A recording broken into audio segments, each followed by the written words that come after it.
Hello, I am physio रोशनी। तो आज हम पढ़ेंगे production and circulation of lymph.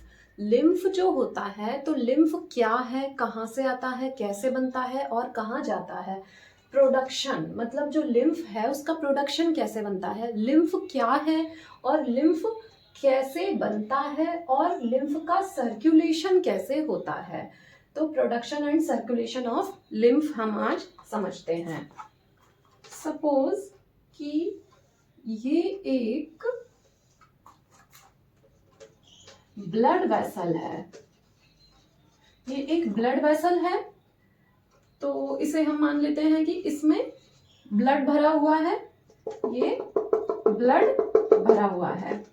तो क्या है कि ये कैपिलरीज होती हैं, ब्लड कैपिलरीज होती हैं। तो हम जानेंगे कि जो लिम्फ है वो कैसे बनता है, लिम्फ का प्रोडक्शन कैसे होता है और सर्कुलेशन कैसे होता है। उसके लिए हम पहले क्या देखेंगे कि लिम्फ कैसे बनता है। तो अगर ये एक ब्लड वेसल है, एक कैपिलरी है, तो इसमें ब्लड भरा हुआ है।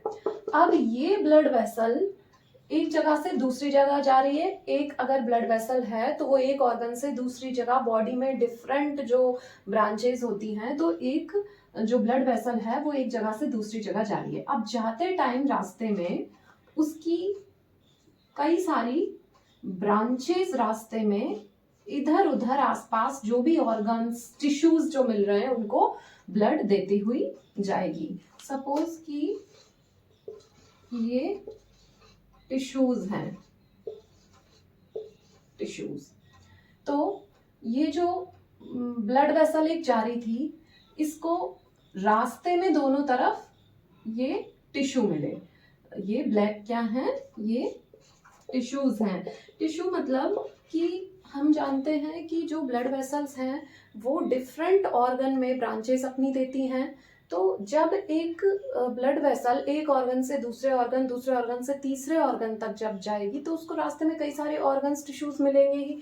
तो एक ब्लड वेसल जब एक जगह से दूसरी जगह जा रही है तो उसकी कई सारी ब्रांचेस हैं, कैपिलरीज हैं, वो उसको रास्ते में मिलने वाले जो टिश्यूज हैं, ये ब्लैक सभी क्या है, टिश्यूज हैं। टिश्यूज उसको रास्ते में मिले तो उसने अपनी ब्रांचेस से इन सभी टिश्यूज को क्या दे दिया, ब्लड दे दिया।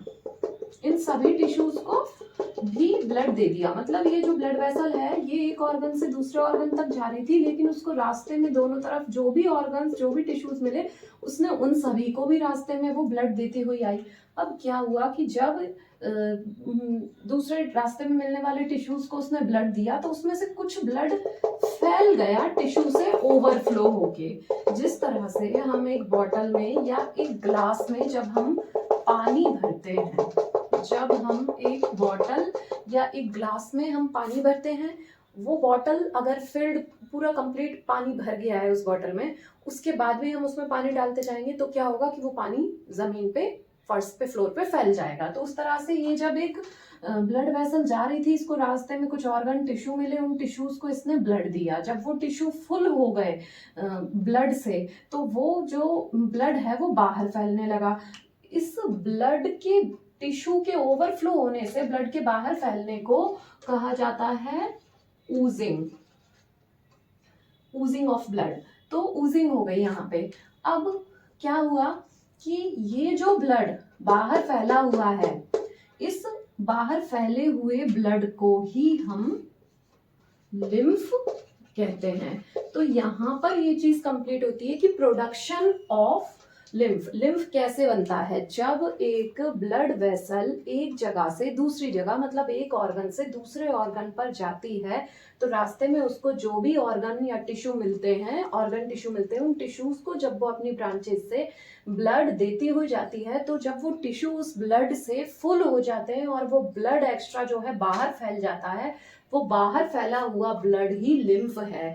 लेकिन द क्वेश्चन इज दैट कि यहाँ पर जो ब्लड बाहर फैला हुआ है तो उसको भी ब्लड ही कहना चाहिए, उसे हम लिम्फ क्यों कह रहे हैं। उसको हम लिम्फ इसलिए कह रहे हैं क्योंकि जब टिश्यू पूरा भर जाता है, फुल हो जाता है, उसके बाद जब ब्लड बाहर फैलता है तो वो ब्लड ब्लड नहीं रह जाता है प्योर। क्यों? क्योंकि उसमें आरबीसीज जो हैं वो नहीं होती, प्लाज्मा प्रोटीन नहीं होती, प्लेटलेट्स नहीं होती। तो आरबीसीज क्यों नहीं होती है? क्योंकि जो टिश्यू है उसका जो सेल है उसका स्ट्रक्चर इस तरह से होता है कि जब टिश्यू अगर इस तरह से, ये टिश्यू है अगर ये पूरा भर गया है तो इसकी जो किनारे हैं, जो एजेस हैं, वो इस तरह से होती हैं कि उसमें इस जो आरबीसीज हैं वो उसकी एजेस पे, उसके किनारों पर चिपकी हुई रह जाती हैं और बाकी का ब्लड सारा बाहर आकर फैल जाता है। तो जब टिश्यू फिल हो गया, पूरा कंप्लीट भर गया ब्लड से, तो फिर वो टिश्यू से ब्लड बाहर फैलने लगा, जब ऊजिंग होने लगी उस ब्लड की, जब वो ब्लड बाहर फैला तो उसमें आरबीसी आए नहीं, प्लाज्मा प्रोटीन प्लेटलेट्स आए नहीं, तो वो फिर प्योर ब्लड नहीं हुआ, क्योंकि ब्लड में आरबीसी प्रेजेंट होती हैं, मेन कंटेंट है ब्लड का।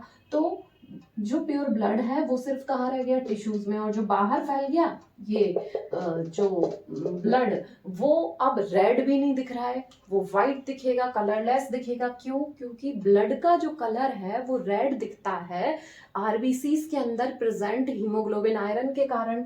तो जब टिश्यूज से ब्लड की बाहर ऊजिंग हुई, ब्लड ओवरफ्लो होकर टिश्यू से बाहर फैल गया, तो उसमें आरबीसी तो आए नहीं, तो ब्लड का कलर कन्वर्ट हो गया, कलरलेस हो गया, ब्लड रेड की जगह कलरलेस हो गया, तो वो कलरलेस तो ब्लड होता नहीं है, तो लिम्फ हो जाएगा, वो जो बाहर फैलेगा वो ब्लड। तो लिम्फ क्या है? लिम्फ एक कलरलेस लिक्विड है। तो ये हो गया कंप्लीट प्रोडक्शन ऑफ लिम्फ।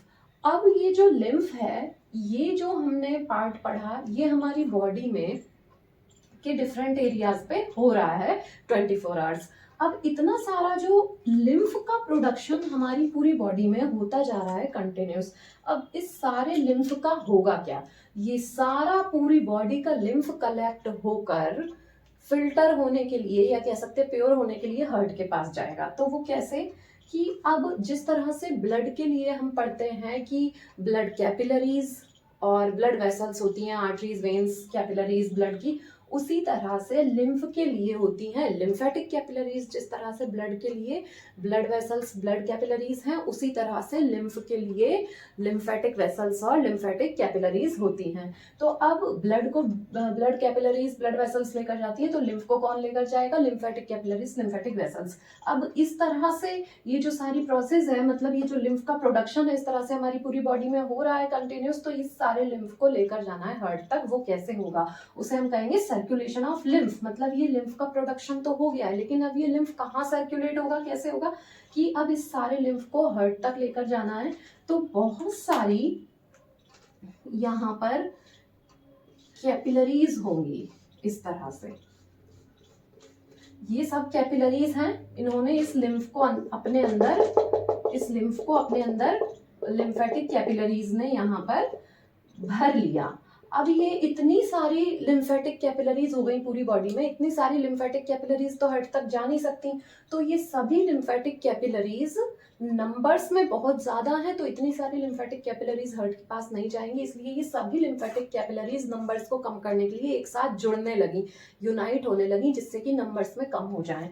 जैसे कि ये, जब ये लिम्फेटिक कैपिलरी जुड़ गई तो ये बन गई एक लिम्फेटिक डक्ट, ये मोटी सी डक्ट।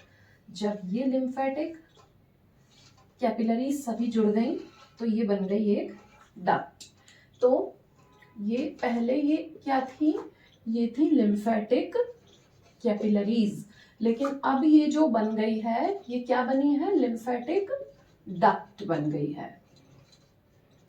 अब लिम्फेटिक डक्ट बन गई हैं, तो अब ये सारा जो लिम्फ है, इसको लिम्फेटिक डक्ट्स जो है वो हार्ट तक लेकर जाएंगी। अब क्या होगा कि लिम्फेटिक डक्ट्स बन गई सारी लिम्फेटिक कैपिलरीज मिलकर, लिम्फेटिक डक्ट्स भी फिर हमारी बॉडी में बहुत सारी बन गई, इतनी सारी लिम्फेटिक डक्ट्स तो हार्ट तक जाएंगी नहीं, तो क्या होगा कि हमारी बॉडी की सारी लिम्फेटिक डक्ट्स यूनाइट होकर, कलेक्ट होकर, मेनली लास्ट में बिल्कुल सिर्फ 2 लिम्फेटिक डक्ट्स बना लेंगी, जिसे हम कहते हैं राइट लिम्फेटिक डक्ट और लेफ्ट लिम्फेटिक डक्ट। तो हमारी पूरी बॉडी का लिम्फ जो है वो फाइनली कलेक्ट हो जाएगा राइट और लेफ्ट लिम्फेटिक डक्ट में। और फिर वो राइट और लेफ्ट लिम्फेटिक डक्ट क्या करेंगी कि जो लिम्फेटिक डक्ट हैं वो दोनों, राइट और लेफ्ट लिम्फेटिक डक्ट भी डायरेक्ट हार्ट में जाके लिम्फ नहीं देंगी हार्ट को, हार्ट में सिर्फ वेन्स जाएंगी इम्प्योर ब्लड लेके। तो राइट और लेफ्ट लिम्फेटिक डक्ट के पास सारा लिम्फ कलेक्ट हो गया।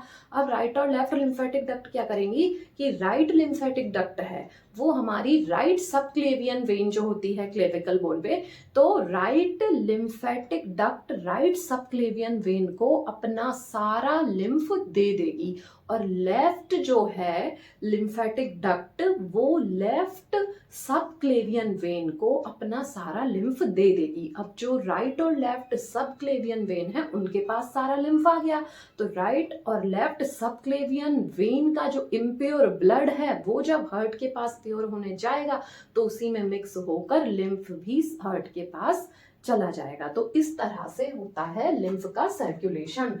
लिम्फ कैसे बनता है कि जब कोई ब्लड वेसल एक ऑर्गन से दूसरे ऑर्गन तक जाती है तो वो अपनी ब्रांचेस से आसपास पड़ने वाले ऑर्गन टिश्यूज को अपना ब्लड देती है, और वो टिश्यू ओवरफिल होकर जब ब्लड बाहर गिरने लगता है, ऊजिंग होने लगती है, तो वो बाहर जो गिरा हुआ ब्लड है क्योंकि उसमें आरबीसीज नहीं होती तो वो कलरलेस हो जाता है, तो फिर वो प्योर ब्लड नहीं रह गया, तो उसे हम फिर कहते हैं लिम्फ। ये हुआ लिम्फ का प्रोडक्शन, इस तरह से लिम्फ बनता है। अब ये लिम्फ हार्ट तक कैसे जाएगा कि लिम्फेटिक कैपिलरीज जो हैं वो इसको अपने में भर के हार्ट तक लेकर जाने लगती हैं, लेकिन क्योंकि हमारी बॉडी में बहुत सारी लिम्फेटिक कैपिलरीज बन जाती हैं तो ये सारी लिम्फेटिक कैपिलरीज मिलकर फिर जुड़ जुड़कर यूनाइट होकर लिम्फेटिक डक्ट बनने लगती हैं। लिम्फेटिक डक्ट बहुत सारी हो जाती हैं तो वो फाइनली दो मेन डक्ट बन जाती हैं, right and left lymphatic duct, और राइट और लेफ्ट लिम्फेटिक डक्ट फिर राइट और लेफ्ट सबक्लेवियन वेन को अपना बॉडी का सारा लिम्फ दे देती हैं और फिर वो हार्ट तक लिम्फ चला जाता है। अब जो लिम्फ नोड्स हैं वो इन डक्ट्स में बीच बीच में लिम्फ नोड्स प्रेजेंट होते हैं। इस तरह से